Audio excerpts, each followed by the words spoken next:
The DKSK brought in new aspects of the election campaign in the Belgorod border area. First thought, why not go all out and have a blast, like in Kharkiv, for example, which is 40 kilometers away. So in Kharkiv, you are able to fire from multiple rocket launch systems, for example. We have got to be together. This has changed us. This is going to change us even more in the future. We'll make some big sacrifices, but we'll save them. The whole world.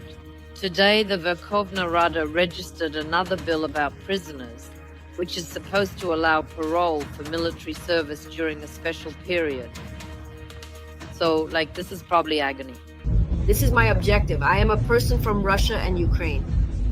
I am a citizen of the Soviet Union and Russia with Ukrainian heritage.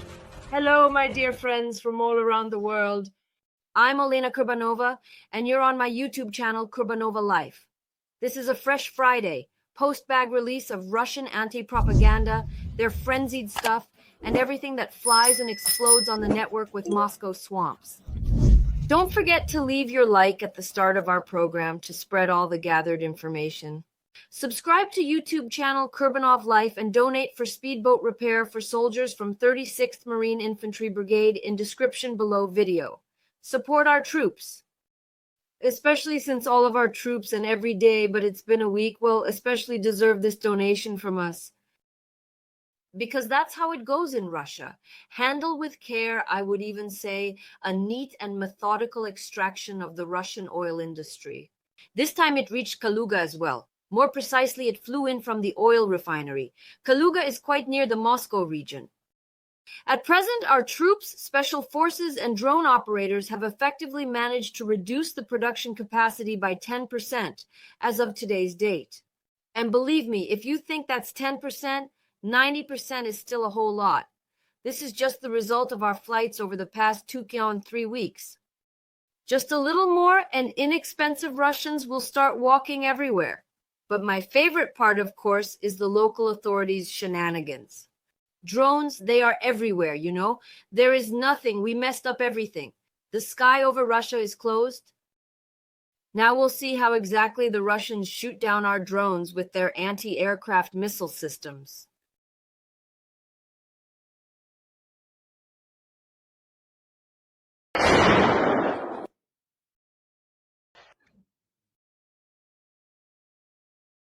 As always, I'm dedicating myself, immersing in the Russian and mighty language.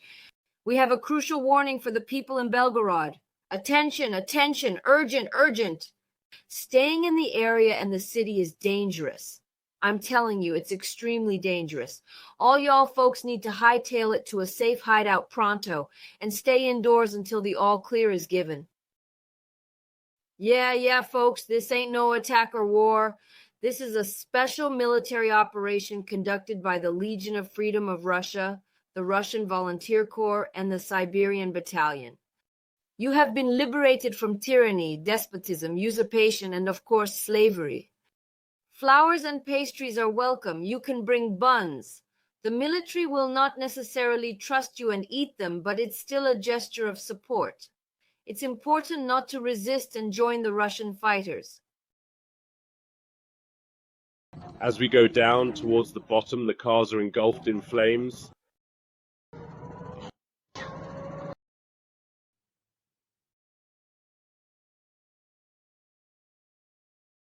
All right. Meanwhile, the Russian propaganda machine is churning out bizarre stories from the Belgorod region day and night. Certain baseless allegations, certain terrorists in Kyiv making claims that they purportedly shelled the locals residing in the area. I am genuinely sorry, but we were physically unable to perform the task during the night. Due to the curfew, we are all confined to our homes and unable to go anywhere. Additionally, when we engage in shooting, if and when it occurs, we aim for high accuracy. Kudos to the refinery workers skillfully striking against the terrorists of self-proclaimed Luhansk and Donetsk People's Republics, the Kadyrovtsi bases, and foreign mercenaries in the Russian army. This is all Russian air defense once again bombing their own people. Special drivers are en route. Just arrived at gas station. Here's mine. Our cars are parked here. And here are more people standing. Well, as we can see, many cars are leaving, cars are driving consecutively. Essentially, you have a comprehensive view of everything in this place. Here you are. Yeah. I'm heading home to my family. No, it was open. That's how it is.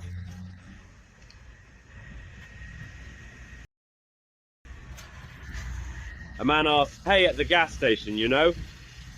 They have enough cars. They're going. It's clear. They continue driving. They spot a gas station with a line of people. In essence, it appears that people are in the process of departing. Look, all individuals are departing. It is entirely due to that graver individual. I don't understand. I honestly don't understand. You see, it was said that they came to free you. Why are you freaking out and going somewhere? Honestly, this seems like some kind of setup. I think these are just local actors playing out a scene of them heading somewhere. Because I remember these conversations when parents in Kharkov call their relatives in Russia and say, "What are you doing? You're killing us." And the Russians say, "What do you mean? It seems to you we watch TV, nothing is happening." So, individuals, nothing is occurring with you. And you are aware of what the primary allure, the taste of this particular situation is? They have nothing to say to us. Just nothing. They were shooting, they're shooting, and they will keep shooting our entire damn country. They systematically destroyed district after district in Kharkiv, left hundreds of thousands of peaceful Ukrainians without homes and belongings. So now, as Uncle Putin commanded, rocks started falling on them from the sky. They are unable to show us anything except their bare buttocks and make threats towards us because we possess all of the weapons. All types and kinds, all rockets. They have already employed all of them, and now they have a boomerang of fate that is coming back towards them. They do not have any aces up their sleeve anymore. They have maneuvered themselves into a corner like a literal cockroach with no way out. I will not lie. I had a thought when I read about these hits on Belgorod today, and I love this city. I have been there multiple times in the past, and it holds a special place in my heart. Initial thought, why not go all out and have a blast, in Kharkiv, for example, which is a distance of approximately 40 kilometers away. So in Kharkiv, you can fire from multiple rocket launch systems, for example, just covering hectares like crazy. Right, Many individuals had that thought, Why are we not retaliating? If you just take a little breather, the answer is right there, plain as day. Why isn't Russia doing this? So why do politicians from Ukraine engage in it with pleasure, both here and there, in places where only they have the ability to do it? And why don't we engage in it ourselves, like they do? The primary distinction. Due to the fact that both Zelensky, Ukrainian generals, and the Ukrainian army are completely and unequivocally aware that they will never, under any circumstances whatsoever, be located in Belgorod, a city in Russia, without a shadow of a doubt or any possibility of it happening. Just like there will not be any in Bryansk, there will not be any in Kursk, there will not be any anywhere. Furthermore, we look and think about Kharkiv, Sumy, Poltava, and Zaporizhia, pondering the lack of options in those locations as well. We perceive them as if they were Russian cities, places that we absolutely have to visit and can't afford to miss under any circumstances. So envision how you would proceed with assaulting your Russian cities within this framework of thinking. So aimlessly, just because of the pain, because of the anger, are you going to hit the old neighborhoods? Well, that's a dumb question. Of course not. Why bother? But that's just plain unnatural. Oh my goodness, what a fresh and unconventional idea. Or rather two. Beat up on Kharkiv, and the second Kharkiv is a Russian place. I reckon that even if the darkest times have come, which are simply unimaginable, but the Russian troops are entering Kharkiv, and the locals are staying there. Locals under fire for 2 years. We witnessed firsthand their capability to tear apart the Russian army with bare hands, seeing what people are capable of. Because the same thing suddenly happened on all the occupied Ukrainian territories. but they're killing and destroying absolutely everyone who serves the Russian authorities. And despite the war, the violation of all norms and international legislation, with a basic security system and just plain common sense, Putin once again proves himself. He does not give a damn how many expensive Russians will die in the name of his immortal rule. In Belgorod region and on occupied Ukrainian territories, where there is a full-blown war going on, there are elections happening in parallel with the so-called democracy. In order to make Russians want to vote today and for 3 more days together, the authorities have organized a real circus at the polling stations. In the show, the performers dress up as bogatyrs, Peter the Great, beavers, sea lions, the serpent Gorinich, and even sing folk songs on the spot. And in some places, they even offer a free gynecologist appointment. Right away, loudly and interestingly, of course, in the aforementioned Belgorodsk. Honestly, there's a whole different show going on there, military style with cannons and elections. The new realities of this election campaign in the Belgorod border region. Journalists who cover early voting and members of the election commissions who go door-to-door work in such attire. The enemy is doing all to scare locals, sending many projectiles, attacking from the sky with kamikaze drones and unmanned aerial vehicles. 2 wires of Spec Ops have shown Belgorod's people's spirit can't be broken. The voting room is already prepared. All individuals are prepared to greet the voters. However, commencing from March 10th, we were actively engaged in the process. One of 17 districts in Krasnoyarsk region, like others, is prepared for the main voting days. Due to the complex operational situation, the main focus is on safety. From the center of the municipality to the state border is just over 10 kilometers in a straight line. We possess a secure building. The building is furnished with shelter to ensure safety and protection for its occupants. All members of our commission have received training in first aid. They are equipped with first aid kits. It all makes sense. How can you imagine that in the frontline areas, God forbid, they would cancel the elections? So they won't go vote for Putin? Can you even imagine that? Putin, who loves Russian-speaking Donbass so much that for the sake of the convenient concept of Russian-speaking Donbass, has been killing our people as well as his own true ethnic Russians for 10 years now. The father of the nation who turned Russians into slaves, whose lives are in the hands of the authorities, he is incredibly concerned about the well-being of society that he did not even evacuate or take proper measures to protect himself from harm. All to the front and all to the trenches. Foes trying to exploit everything happening right now.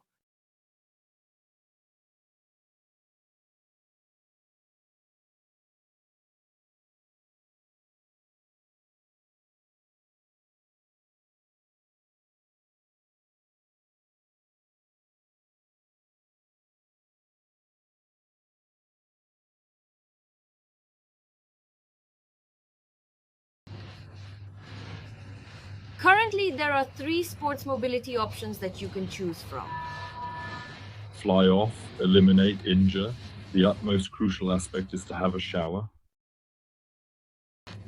So everything that we currently possess at this moment in time, in the past 3-4 days, of this significant amount of information we have not had in the previous few years of our existence. I am truly delighted. We consistently keep an eye on the social media scene, monitor a tremendous amount of information. We are not panicking. It appears as though someone either passed gas, or perhaps consumed some form of tranquilizing medication. By the way, speaking of statistics in Russia recently in different regions, not only in the Belgorod region, but adults are attempting to calm down. So what we see is that the wife took it to heart. However, if you pay attention to the official propaganda, everything is stable there. They report major wins as usual during these 2 years of this large-scale conflict. About the oil refinery, they keep quiet. About the Russian volunteers in Belgorodsk and Kursk, they keep quiet. Instead, they continue their correspondence about the Ukrainian villages they captured. Well, I guess it all adds up. If they take our territories and Russian volunteers are now there, then we'll have to change things up later. The Ukrainian troops were unsuccessful in attaining any noteworthy outcomes. and President Zelensky had to pull back the remaining reserves in order to safeguard the besieged garrisons of Krasnokhorovka and Pervomaiskov. In the towns of Orlovka and Tonenkoy, the Russian forces are still pushing forward, expanding their area of control. The village of Berdichi is literally split into two equal parts, creating a clear division within the community. 50% in the hands of the Russian army, 50% in the hands of the armed forces of Ukraine. Our assault units have established positions on the southern outskirts and are getting ready for full liberation. The press service of Azov, the 3rd Assault Brigade of the Armed Forces of Ukraine, fighting near Davdivka, officially announced today that the combat situation for the Ukrainian armed forces is extremely difficult. New term, super complicated situation. The head of Medokrina, Kuleba, said that the 500,000 artillery shells promised to Kyiv under the Czech program won't even be enough to cover their current needs. Individuals are literally running out in Ukraine. Presently, the Verkhovna Rada has recorded another bill regarding prisoners, which is intended to permit parole for military service during a special period of time. So, this is probably agony. Against this backdrop, Ukrainian economist Alexei Kuch, stated that Kiev won't be able to return to the 1991 borders by military means anymore. According to him, it's impossible to come back even by 2021.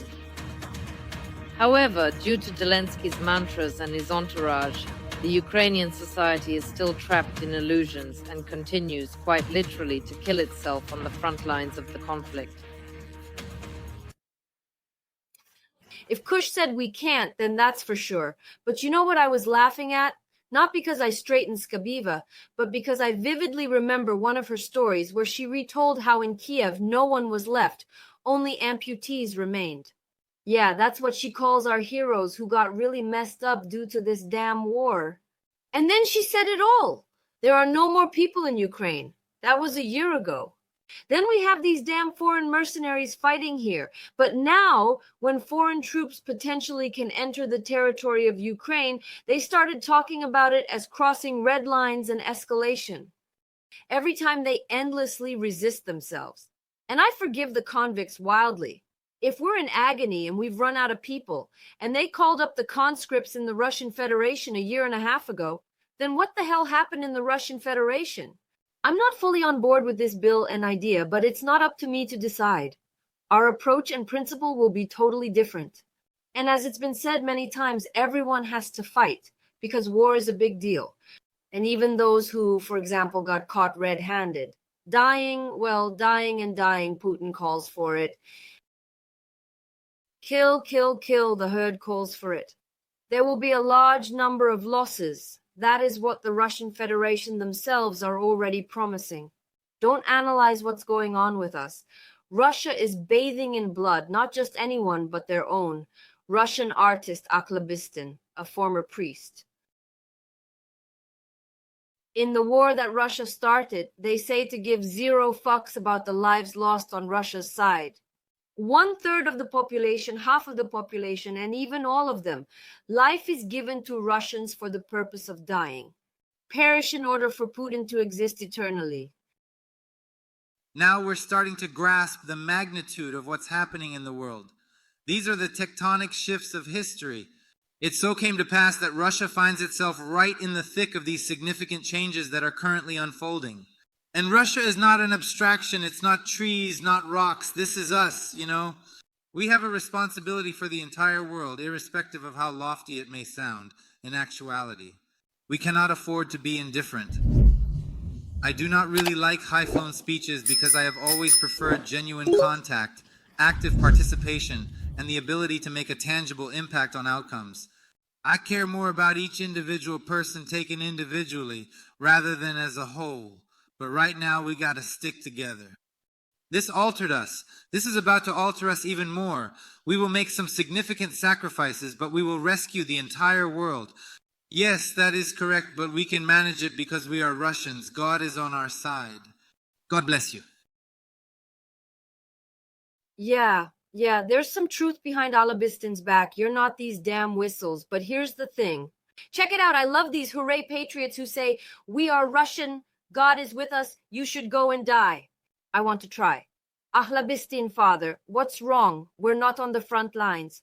Why don't we fight in trenches there? Show some kind of example that someone else young who hasn't started a family yet, children who has lived a little in Mother Russia, enjoyed, so to speak, Putin's rule. Why are you trying to kill everyone right away? But that dude is something else. And the help they have to serve the elite. But of course, it's the elite who serve the upper class and the higher-ups. These are artists. This is in fact the deck that belongs to Alabistin himself, but there are also, of course, some traitor artists there. Firstly, today it was revealed that in February, the Ukrainian singer, previously known as Ukrainian singer Ani Lora, requested Russian citizenship. And it pains me sometimes when I hear these stories a Ukrainian gave up pointed out. It hurts. And I know, I just want to say, but who cares about you? That it's not Russia now, how you're shitting yourself like a forest janitor, taking away all the worst things. Take it! See what's happening with them even among the artsy crowd. She looks like a Soviet-era Communist Party meeting, when the old folks were the only ones who didn't gather. The youth, cool, progressive, who were beloved by Ukrainians, no longer appears the same. Ukraine, Russian Alps. Ukrainians and Russians, that's my jam. I am a person of Russian and Ukrainian descent. Both Ukraine and the Russian Alps will have dual Ukrainian and Russian identities. My goal in life.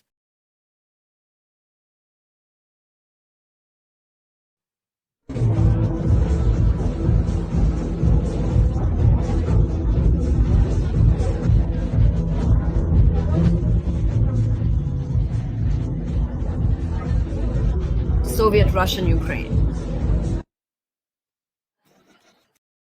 You know, her nationality is kind of showing on her face right now because that line is blurring when you realize, is it a woman or a man? Is it a human or an android? She looks very strange.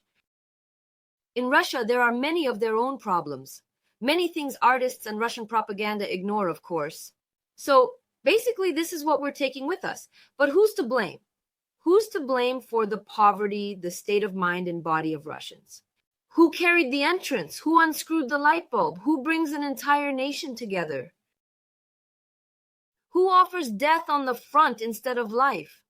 Who let the cons out of prison? Who are now coming back from the special detention centers and killing cheap Russians? Definitely Biden, America, the modernist enemy of Russia, did all this. Well, what about Biden, huh? Biden is ruling Satan's ball.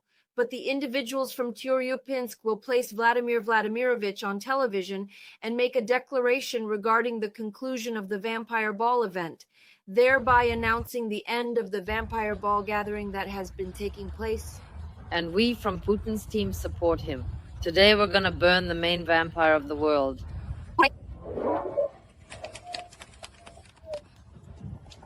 Yay! Had an amazing time exploring the first world in the Caribbean completely.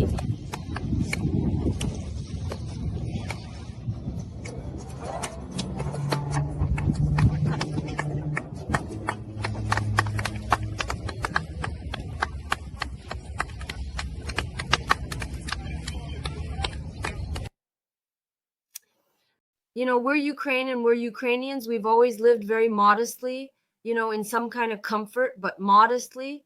Our economy, our development. Only at the start we had a young democracy, you and me. But we've never had such opportunities as in Russia and such poverty at the same time. These pancakes from a shovel, remember, for Maslenitsa. Or field military medicine when they use tampons. Or cut plastic bottles, like on your knees, for example. There are many things in Russia that indicate they not only dream about the Soviet Union, but they mentally live there. And all of this also demonstrates how disconnected they are from reality and how we made the correct bet. The future lies in Ukraine becoming a full-fledged, not just a geographical, part of the European Union and NATO. Our future is there, behind the technology, behind human values, behind high social standards. That's what we're fighting for, my friends. So don't forget, make sure you don't skip POV inspection, because it could cost us a pretty penny later on. Donate right now so that the boys from the 36th Marine Infantry Brigade can have their little adventure again. This is an ambulance that deals with evacuating and transporting the wounded. We were actually planning to buy it at some point. Her enemy broke it, so now instead of buying a new one, which is very expensive, she needs to fix the one she has. Every penny of yours, every hryvnia of yours, it's an investment to our victory, to our future. Invest together. Thank you for being with us. Remember to comment, listen, and see. Remember to like and share to spread all the gathered information. Subscribe to Kurbanov Live YouTube channel. Take care of yourself in Ukraine.